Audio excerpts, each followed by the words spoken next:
নমস্কার, শুরু করছি প্রতিচ্ছবি সংবাদ।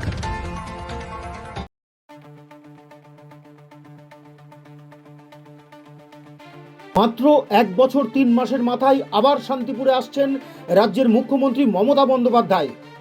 মুখ্যমন্ত্রী মমতা বন্দ্যোপাধ্যায় শান্তিপুরে আসছেন, তেমন কোনো অসুবিধা না হলে আগামী 1 ফেব্রুয়ারি শান্তিপুর আসতে চলেছেন রাজ্যের মুখ্যমন্ত্রী মমতা বন্দ্যোপাধ্যায়। প্রসঙ্গত 2022 সালের নভেম্বরে দ্বিতীয় রাসের দিন শান্তিপুরে এসেছিলেন মুখ্যমন্ত্রী, তবে সেটা ছিল নেহাতি তার ব্যক্তিগত সফর। আর এবার আসছেন সরকারি কাজে। রাজ্য জুড়ে উপভোক্তা পরিষেবা মানুষের কাছে পৌঁছে দিতে যে বিশেষ উদ্যোগ নিয়েছে রাজ্য সরকার, সেই কর্মসূচিতে যোগ দিতেই মুখ্যমন্ত্রী গোটা রাজ্য ঘুরছেন।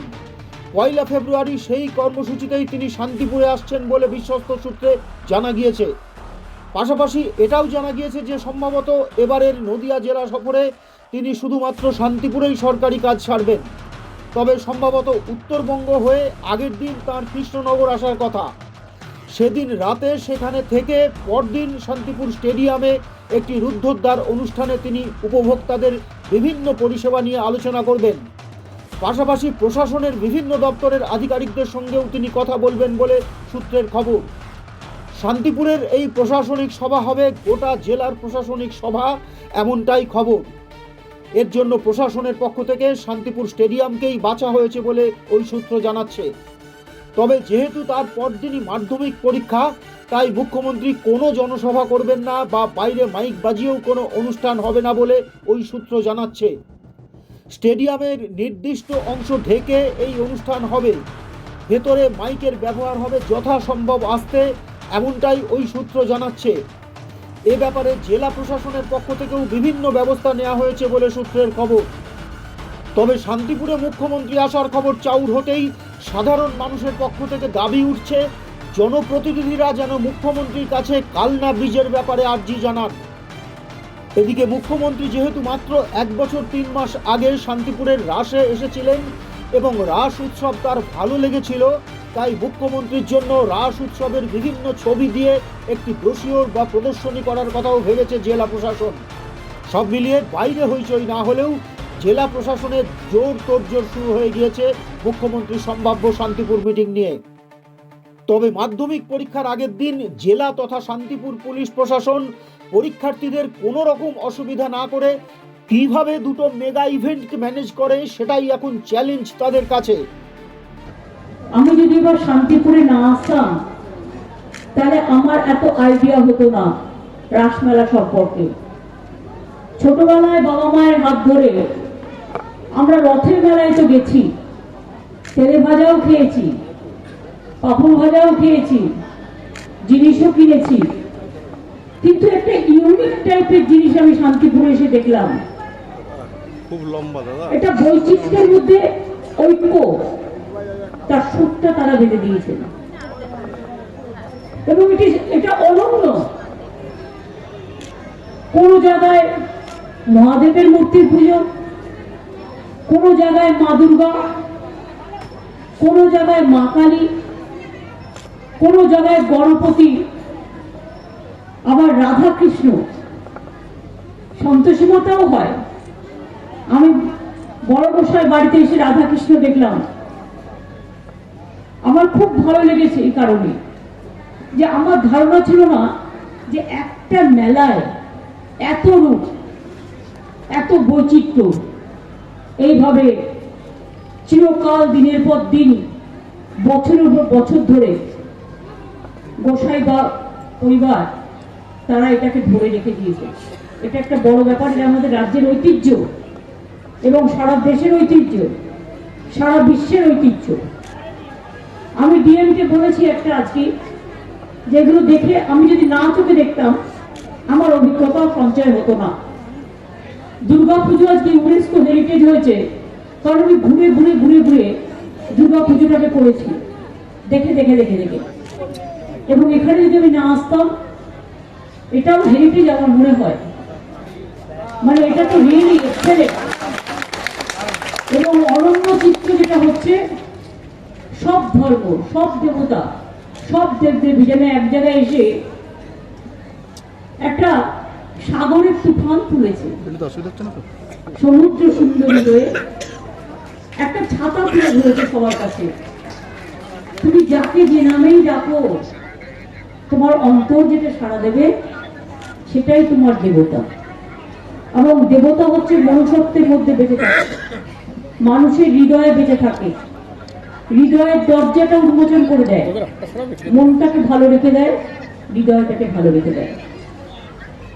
আমি এখানকার শশাঙ্ক যে ডিএম আছে আমি তাকে বলবো, আমি কালকেও আমাদের এআরডি মিটিং আছে রানাঘাটে, এটা তুলতে বলবো, আমার মনে থাকবে আমি নিশ্চয়ই বলবো যে এটাকে ওয়েস্ট বেঙ্গল রিসেন্টলি সারা বিশ্বে ইউনেস্কো হেরিটেজ যেমন দুর্গাপুজোয় পেয়েছে, ট্যুরিজম ডিপার্টমেন্ট ট্যুরিজম থেকে ওয়েস্ট বেঙ্গলকে আমরা প্রাইজ পাচ্ছি।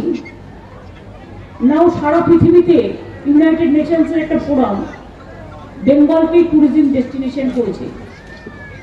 তাই যদি হয়ে থাকে তাহলে রাসমেলাকে একটা ট্যুরিজম ডেস্টিনেশন ম্যাপের talk to IMCA and take up the issue with the tourism department also. তাহলে আগস্টের বছর থেকে অনেক লোক আসতে পারে, দেখতে পারে, কত মেলা হতে পারে, কত দোকান হতে পারে, কত বিজনেস হতে পারে। আমাদের একটা দুর্গাপুজোয় 50,000 কোটি টাকার বিজনেস হয় এবং পুরস্কৃতও করে। বিশ্ব বাংলা প্রাইজ যেটা দেওয়া হয়, এটার বিশ্ব বাংলার প্রাইজ ওটা দেবে না, ট্যুরিজমের অনন্য পুরস্কার দেবে এদের। এটা আমার চোখ খুলে দিয়েছে। আমি খুব কৃতজ্ঞ আপনাদের পরিবারের কাছে। আপনারা আমাকে এত দিয়ে ভরিয়ে দিলেন, আমি তো কিচ্ছু দিতে পারিনি। আপনারা আমাকে, আমি যে শাড়িগুলো পরি সেই শাড়িগুলো আমি এখান থেকেই তৈরি করি, সেই শাড়ি দিলেন। তো আমি বলতে পারবো না আমি এটা পড়তে পারবো না, আর আমার শাড়ি অন্য কেউ পড়তে পারবে না।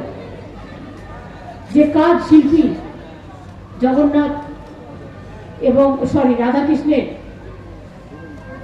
ধীরেন বঙ্গোপসারী মহাশয়, ধীরেন প্রসাদ মহাশয় করেছেন, তা এক কথায় অপূর্ব।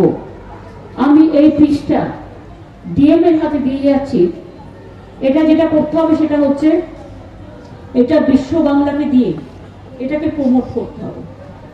তন্তু, কারণ এই জিনিস কিছু বুনতে পারবে না, এটা হচ্ছে হাতে বুনে। আমরা যেমন ওই পিকো করতাম, ওই তাঁত বুনে বুনে তাঁত বুনে বুনে, সেরকম। সুতরাং আমি এটা গ্রহণ করলাম এবং যাতে সারা পৃথিবীর লোক দেখতে পায়, তাই আমি এটা বিশ্ব বাংলার দোকানে আমি এটা ডিসপ্লে করব।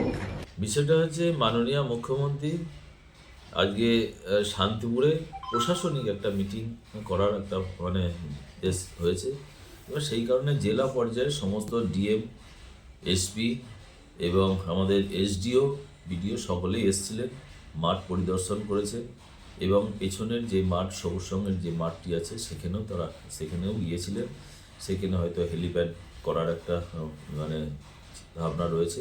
প্রশাসনিক যেহেতু বিষয়, প্রশাসনিক মিটিং করতেই মাননীয় মুখ্যমন্ত্রী আসছেন। এটা আমাদের কাছে একটা বড় পাওনা শান্তিপুরের মানুষের কাছে। কারণ দিদিমণি যেভাবে সারা পশ্চিমবঙ্গ জুড়ে ভারতবর্ষের একজন নেত্রী এবং যেভাবে তিনি পশ্চিমবঙ্গের মানুষের কাজ করছেন এবং আমাদের পৌরসভার তত্ত্বাবধানে স্টেডিয়ামে তিনি আসবেন, এটা আমাদের কাছে একটা বাড়তি পাওনা। আসলে নিশ্চিত শান্তিপুরবাসী আরও ভীষণভাবে আরও অন্য সমস্ত দিক থেকে উপকৃত হবে।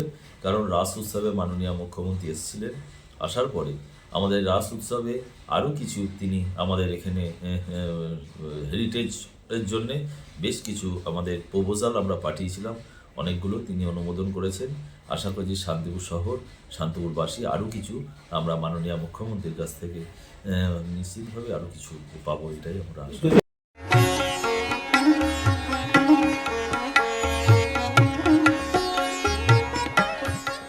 বাংলার তাঁতের শাড়ি মানেই জাতীয় পুরস্কারপ্রাপ্ত তাঁত শিল্পী Biren Kumar Basak.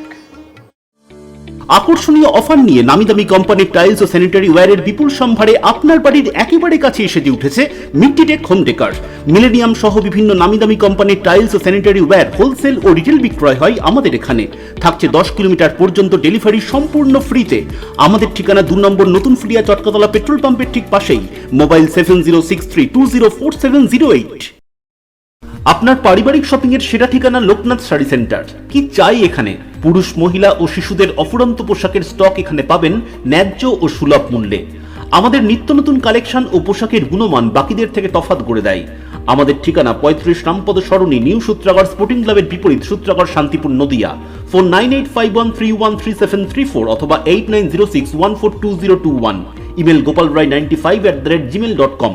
Shrikrishna health care nursing home চক্ষু বিভাগে এখন প্রতি মঙ্গলবার দুপুর 1:30 থেকে বসছেন শান্তিপুর হাসপাতালের বিশিষ্ট I surgeon doctor PK Das. এছাড়াও প্রতি সপ্তাহের বুধ, বৃহস্পতি ও রবিবার মাত্র 50 টাকায় বিশিষ্ট অপটোমেট্রিস্ট দ্বারা চক্ষু পরীক্ষা করা হয়।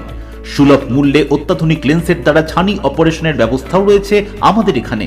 আমাদের ঠিকানা গোডাউনপাড়া, শান্তিপুর স্টেশনের সন্নিকটে, শান্তিপুর, নদিয়া। কল অথবা হোয়াটসঅ্যাপ 6294407313। প্রতিচ্ছবি সংবাদ।